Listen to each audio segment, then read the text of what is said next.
Hello friends, मैं गौरव। और क्या तुम्हें पता है दुनिया में एक ऐसी लड़की मौजूद है जिसकी एक टांग सच्ची में नकली है, लेकिन फिर भी वो आज एक वर्ल्ड क्लास बैले डांसर है। या फिर दुनिया में मौजूद है एक ऐसा स्कूल जो हर सीजन में अपनी जगह चेंज करती रहती है। इस स्कूल के पास अपना खुद का रिसोर्ट है और हर साल बच्चों को 3 महीनों के लिए पिकनिक लेके जाती है। अब अगर आप इन दोनों वर्ल्ड क्लास फैक्ट्स के बारे में नहीं जानते थे तो बॉस इस वीडियो को ना एकदम अंत तक देखना, वरना आप ये भी नहीं जान पाओगे कि क्यों तीखा खाने वाले लोग ज्यादा जीते हैं एज कंपेयर टू नॉन तीखा खाने वाले लोग, या फिर क्यों क्वीन एलिजाबेथ महारानी होने के बावजूद भी सेकंड हैंड यानी कि पुराने जूते पहनती है। वेल, आपके अंदर की क्यूरियोसिटी बढ़ गई होगी, सो उसे बुझाने के लिए let us get on with our today's fact की बातें। नंबर 1, थन्नासेटों का स्कूल। अब फ्रेंड्स, ये है इंस्टीट्यूट ले रोजे, जो कि स्विट्जरलैंड की हसीन बर्फीली वादियों में लोकेटेड है और ये दुनिया की सबसे महंगी प्राइवेट बोर्डिंग स्कूल है। जहां महंगे से मेरा मतलब है यहाँ की सालाना फीस सिर्फ और सिर्फ 1 करोड़ रुपए के आसपास ही है, और इसीलिए शायद स्कूल में 56 कंट्रीज से महज सिर्फ 400 बच्चे ही पढ़ रहे हैं। और ये स्कूल वर्ल्ड का इकलौता ऐसा स्कूल है जो सीजन के अनुसार अपना कैंपस बदलता है। मतलब ये स्कूल समर सीजन तक लेक जेनीवा के पास में कैंपस रखेगा और विंटर सीजन आते ही वो स्टार्ड में अपने खुद के स्काई रिसोर्ट के कैंपस में स्टूडेंट्स को इनवाइट करेगा। मतलब भैया फीस लेते हैं ज्यादा पर उतनी सुविधाएं भी देते हैं कि पैसा वसूल हो जाए। और क्या क्या सुविधाएं देते जाना चाहोगे? तो भाई इस स्कूल का खुद का पर्सनल प्राइवेट रिसोर्ट है और यहाँ तक की जहाज है जो हर साल बच्चों को हॉलीडे पर ले जाती है, वो भी 10-12 दिनों के लिए नहीं बल्कि पूरे 3 महीने यानी 90 डेज के लिए। और रूटीन सुनो, यहाँ पर एक टीचर सिर्फ 5 बच्चों को ही पढ़ाता है, जैसे पुराने जमाने का गुरुकुल हो। और अब जैसे सेंट मेरी स्कूल में पढ़ने वालों को मेरियंस कहते हैं, वैसे ये स्कूल में पढ़ने वाले स्टूडेंट्स को रोजायंस कहते हैं। और आज भी दुनिया के कई अमीर हस्तियों जैसे Hollywood actress Elizabeth Taylor, Indian businessman Pankaj Oswal, Beatles के सिंगर जॉन लेनन एटसेट्रा के बच्चे वहाँ पर पढ़ रहे हैं। नंबर 2,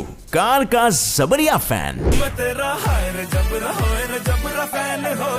अब फ्रेंड्स, क्या आपको पता है दुनिया में एक ऐसा भी इंसान है जिसके पास 100, 200, 500, 1000 या 5000 भी नहीं बल्कि पूरी की पूरी 7000 महंगी से महंगी रेयर से अल्ट्रा रेयर 1 पीस गाड़ियां हैं। हाँ, बिल्कुल सही सुना, 7000। क्या? जैसे Guinness book of world record तक ने दुनिया में सबसे ज्यादा गाड़ियां ओन करने का रिकॉर्ड दे दिया है। जिंदगी हो तो ऐसी हो।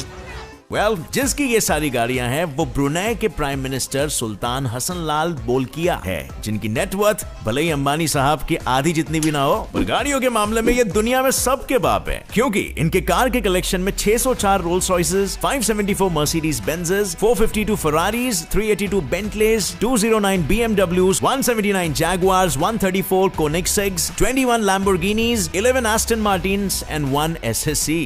क्या बात है? ओ भाई, ऐसा लग रहा है फ्रिज में पड़े आलू टमाटर प्याज है। लेकिन ये इतनी सारी गाड़ियों को पार्क कहाँ पे करता होगा? वेल, ये तो नहीं पता ये गाड़ियां कहाँ पार्क होती है, लेकिन सूत्रों के हिसाब से ये गाड़ियां 5 अल्ट्रा लग्जूरियस एरोप्लेन हैंगर्स यानी जहाँ पर प्लेन्स पार्क होते हैं ना, वहाँ पार्क की जाती है। बट ये जगह कहाँ पर है ये किसी को भी नहीं पता, क्योंकि ये एक सीक्रेट है। Number 3, stupid motorist law. Imagine करो फ्रेंड्स कि कल को तुम तेज बरसात के कारण अपनी गाड़ी में अटक गए हो और बाहर निकलने की कोशिश कर रहे हो और तभी पुलिस आके तुम्हें बचा लेती है। चलो हाश, लेकिन फिर भी तुम्हें बचाने के लिए किया जाता है तुमसे खर्चा पानी भी वसूल। मतलब ये तो गजब हो गया, राइट? पुलिस अब बचाने के लिए भी पैसे लेगी? वेल, हाँ लेगी। अगर मोटरिस्ट स्टूपिड है तो जरूर लेगी। और कुछ ऐसा ही हुआ यूएसए के एरिजोना में, जहाँ पर स्टूपिड मोटरिस्ट लॉ के अंदर अगर तुम गलती भलती से भी या ज्यादा चुल के कारण अपनी गाड़ी को बाढ़ वाले इलाके में घुसा के फंसा देते हो तो पुलिस तुम्हें रेस्क्यू करने का चालान काटेगी। मतलब पुलिस तुम्हारी फंसी हुई गाड़ी को निकालने के लिए तुमसे ही पैसे वसूल करेगी।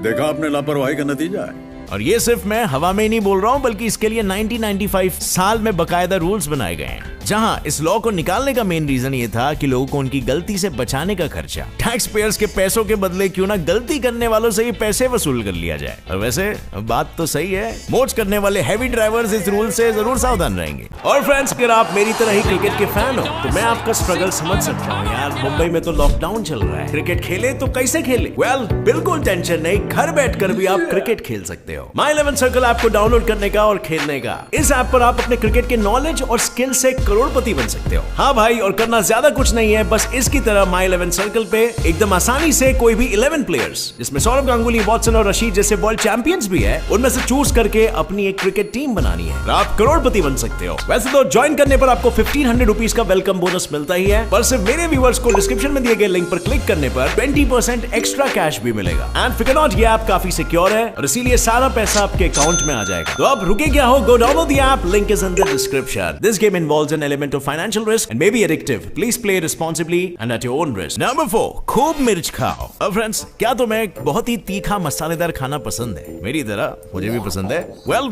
अगर नहीं है तो सॉरी, बट यार तुम जल्दी मरोगे, क्योंकि ब्रिटिश मेडिकल जर्नल द्वारा 2004 से 2008 में किए 30 से 79 उम्र तक के 1,99,293 मर्द और 2,88,082 औरतों के बीच की गई स्टडी के मुताबिक ये पाया गया कि जो लोग डेली स्पाइसी खाना खाते हैं ना, उनके स्पाइसी खाना ना खाने वालों के मुकाबले मरने की संभावना 14% कम होती है। अब लेकिन रिसर्चर्स के हाथों में कोई ठोस सबूत नहीं मिला था कि हम एग्जैक्टली कैसे स्पाइसी फूड खाने से लंबा जीत सकते हैं। पर कुछ स्टडीज के अनुसार हमें यह पता लगा कि मिर्ची में कैप्साइसिन नाम का एक केमिकल कंपाउंड होता है, जिसमें कैंसर के ट्यूमर सेल्स को लड़ने की, आपके मेटाबॉलिज्म को स्पीड अप करने की, बॉडी में कोलेस्ट्रॉल को कम करने की और बॉडी में कीटाणुओं से लड़ने की शक्ति होती है, और जो शायद आपकी इम्यूनिटी भी बढ़ाता है, जिससे इनडायरेक्टली हमारी लाइफ एक्सपेक्टेंसी भी बढ़ती है। सो या, देयर यू हैव इट। अगर ज्यादा जीना चाहते हो तो मसालेदार, तीखा, टमटमा, मुर्ग मुसल्लम ऐसे टाइप के डिशेस खाना शुरू कर दो, पर हाँ लिमिट में खाना, वरना बवासीर से मरोगे। नंबर 5, इंडिया की छाती चौड़ी हो गई। वेल,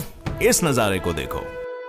ये नजारा कोई फॉरेन देश का नहीं है, बल्कि ये नजारा देख के सारे इंडियंस हक्के भक्के बहुत चक्के हो गए थे, क्योंकि ये नजारा है अपने इंडिया के साइलेंट सिटी मिजोरम के आइजवॉल का, जहाँ काफी घंटों तक लंबा ट्रैफिक जैम लगा रहता है, लेकिन फिर भी एक भी बंदे ने अपनी लेन क्रॉस नहीं की। पर अपने बाकी के इंडिया में भी तो ऐसे लंबे ट्रैफिक जैम्स लगे रहते हैं और किसी में भी पेशेंस नहीं होता, तो यहाँ पर लोग ऐसा कैसे कर लेते हैं? मतलब जस्ट लुक एट इट, बिना किसी ट्रैफिक पुलिस के खड़े रोड पे, इतनी पतली सी जगह होने के बावजूद भी किसी ने न हॉर्न बजाया, न किसी बाइक वाले ने भी ट्रैफिक तोड़ा। लोग चुपचाप ट्रैफिक जैम खुलने का इंतजार कर रहे हैं। ऐसे कैसे भाई? वेल, बात यह है ना कि यहाँ पर हर जगह के जैसे नॉर्मल ट्रैफिक रूल्स ही है, बस यहाँ के लोग बड़े डिसिप्लिन्ड और वेल मैनर्ड है, जिससे ये पूरे तन मन और लगन से ट्रैफिक रूल्स को फॉलो करते हैं। समझे? दिल्ली, मुंबई, बैंगलोर और भी बड़े बड़े शहरों वाले मिजोरम वालों से हमें कुछ सीखना चाहिए, सही में। नंबर 6, टॉयलेट पे चर्चा। यूएस डिपार्टमेंट ऑफ एनर्जी की एक रिपोर्ट के अनुसार नॉर्मल अमेरिकन सालाना ऑन एन एवरेज 36,000 रुपए खर्च कर देता है सिर्फ और सिर्फ फ्लश करने में। मतलब समझो, अमेरिकन धोने से ज्यादा बहाने में खर्च कर देते हैं। लेकिन ऐसा क्यों होता है? वेल, उसके लिए ये देखो, ये है एक आम टॉयलेट जिसमें वाटर लेवल काफी कम है, और ये है एक अमेरिकन टॉयलेट जिसमें वाटर लेवल काफी ज्यादा है। अब भले ही सोचने में अजीबोगरीब लगे, पर ये एक सच्चाई है, क्योंकि अमेरिकन टॉयलेट साइफोनिक होते हैं, यानी इनमें बॉल में ही ज्यादा पानी होता है, और इसका भी अभी तक कोई एग्जैक्ट रीजन नहीं मिला, बस ऐसे ही चलता आ रहा है। बट अलग अलग लोगों का अलग अलग कहना है। कोई लोग कहते हैं कि इसीलिए होता है ताकि टॉयलेट करते वक्त साइड पे या कहीं और पूप मार्क्स न छूट जाए, और इससे पूप करते वक्त पानी में गिरने से ज्यादा स्मेल नहीं आती,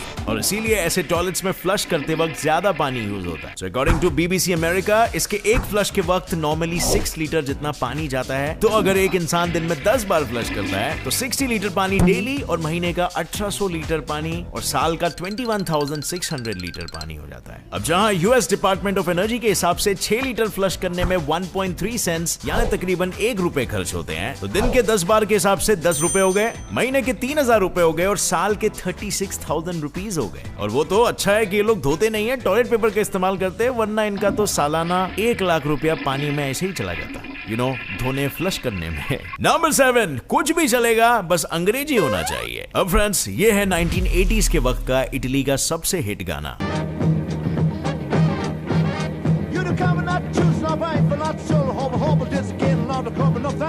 जो ना ही इटालियन में है और ना ही इंग्लिश लैंग्वेज में है। इनफैक्ट ये गाना दुनिया की कोई भी भाषा में नहीं है, बल्कि ये गाना तो सिर्फ जिबरिश यानी आंडू पांडू झंडू ऐसे करके कुछ भी बोल दिया गया है, लेकिन फिर भी ये गाना हिट हुआ। जानना चाहते हो क्यों? वेल, क्योंकि ये गाना इटालियन सिंगर एड्रियानो सेलेंटानो ने रिलीज किया था 3 नवंबर 1972 में, और इस गाने का नाम है प्रिसन कॉलिन एंसीना एंस्यूजुअल, जहां एक्चुअली में एड्रियानो ने ये गाना लैंग्वेज बैरियर को तोड़ के सबको ये बताना चाहते हुए कि नॉन इंग्लिश स्पीकिंग पीपल के लिए इंग्लिश कैसे साउंड करती है, इसीलिए बनाया गया है। यहाँ पर एड्रियानो ने ये गाने के थ्रू ये भी प्रूव किया कि इटालियंस कोई भी गाना जो इंग्लिश में होगा, और फिर भले चाहे उन्हें वो समझ में ही क्यों ना आए, वो उस पर ठुमक ठुमक कर ठुमके लगाकर नागिन डांस करते हैं। इतने शौकीन है ये लोग अंग्रेजी के। नंबर 8, एलिजाबेथ का सेकंड हैंड शूज ऑब्सेशन। अब फ्रेंड्स, जैसे मैंने इंट्रो में बताया था, क्वीन एलिजाबेथ किसी और के पहने हुए जूते यानी कहे तो सेकंड हैंड जूते पहनती थी। Weird, right? मतलब रानी होकर सेकंड हैंड जूते, बात कुछ शोभा नहीं देती, बट बात तो कुछ ऐसे ही है, वो कभी भी नए जूते नहीं खरीदती थी। वेल, इसके पीछे का रीजन थोड़ा सा बेतुका सा है। आप सभी को पता होगा, हम जब भी नए जूते खरीदते हैं तो अक्सर हमें शू बाइट हो जाता है पहले कुछ बार उसे पहनते वक्त, और इससे बचने के लिए महारानी ने फेंके अपने पैसे और ले आई अपने पैरों के साइज वाले पैरों वाली एंजेला केली नाम की एक पर्सनल असिस्टेंट कम ड्रेसर, जो सबसे पहले क्वीन के लिए आई नए जूते को ट्राई करती थी, और जब जूते का साइज फिट हो जाता था और जूता थोड़ा सा लूज हो जाता था, तब महारानी साहिबा के रॉयल पांव में स्पर्श होते थे ये जूते। मतलब देख रहे हो, यहाँ पर तो वक्त बदल गया, जज्बात बदल गए। आपको क्या लगा था महारानी साहिबा डाउन टू अर्थ होगी? Number 9, bird Michael Jackson. अब फ्रेंड्स, क्या आपने कभी किसी नर चिड़िया को ऐसे डांस करते हुए देखा है? मतलब माइकल जैक्सन जैसे मून वॉक करते हुए? वेल, आज देख लो। और ये ऐसा क्यों कर रहा है बताता हूँ, मादा चिड़िया को इम्प्रेस करने के लिए। ये है माइकल जैक्सन का सबसे जबरिया फैन, ये छोटी सी नन्ही सी रेड कैप्ड मैनिकिन चिड़िया माइकल भैया के फेमस मून वॉक को बड़े ही आसानी से, आराम से और बेहतरीन फुर्ती से करती है। और इंटरेस्टिंगली, ये चिड़िया अपने ऐसे किलर कातिलाना डांस मूव्स मीटिंग सीजन के दौरान उनके पार्टनर को अट्रैक्ट करने के लिए करती है। पर दुख की बात तो यह है कि ये सेंट्रल और साउथ अमेरिका में पाए जाने वाले लिटिल बर्डी माइकल जैक्सन की पूरी दुनिया में बहुत ही कम प्रजातियां बची है, जो धीरे धीरे वैसे एक्सटिंक्ट होने की कगार पर चल रही है। Number 10, live your dreams and never give up. अब फ्रेंड्स, ये वो लड़की है जिससे पूरी दुनिया मिसाल लेती है, क्योंकि इनकी एक टांग प्रोस्थेटिक लेग होने के बावजूद भी ये एक वर्ल्ड क्लास बैले डांसर है। जी हाँ, वर्ल्ड क्लास डांसर। नॉर्मली जहां पर हम जैसे लोग दोनों पांव के साथ भी सही से डांस नहीं कर पाते, वहीं ये ऐसे पांव के साथ ballet,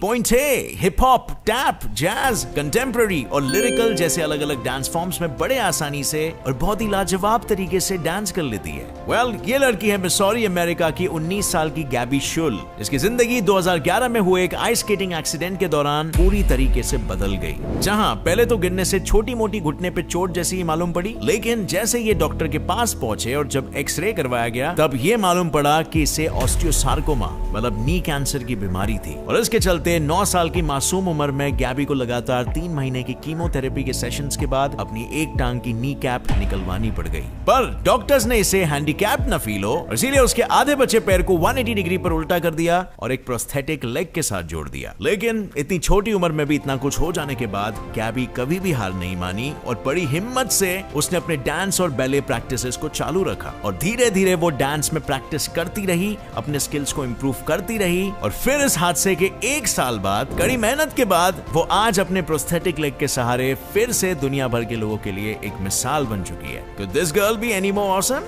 Well, definitely an inspiration for many. So friends, अब वक्त आ गया है एक पहेली को सुलझाने का। पहेली कुछ ऐसी जाती है, गोल हूँ पर बॉल नहीं, पूंछ हूँ पर जानवर नहीं, पूंछ पकड़कर खेले बच्चे फिर भी मुझको दर्द नहीं, क्या हूँ मैं? Well, अगर आपको इसका जवाब मालूम है तो नीचे कमेंट सेक्शन में जरूर स्टेट करना। मुझे बताओ यार, आज इन सारे फैक्ट में से कौन सा फैक्ट आपको सबसे ज्यादा इंटरेस्टिंग लगा? और इस वीडियो से कुछ भी नया जानने के लिए मिला तो एक लाइक जरूर ठोकना। पहली बार देख रहे हो इस चैनल को तो अभी ही सब्सक्राइब कर लो, नोटिफिकेशन बेल ऑन कर लेना, ताकि आगे आने वाली ऐसी वीडियोस आप देखते रह सको और अपने नॉलेज को बढ़ाते रह सको और अपने दोस्तों से आगे बढ़ सको। With that said, as always, stay curious, keep learning and keep growing. जय हिंद।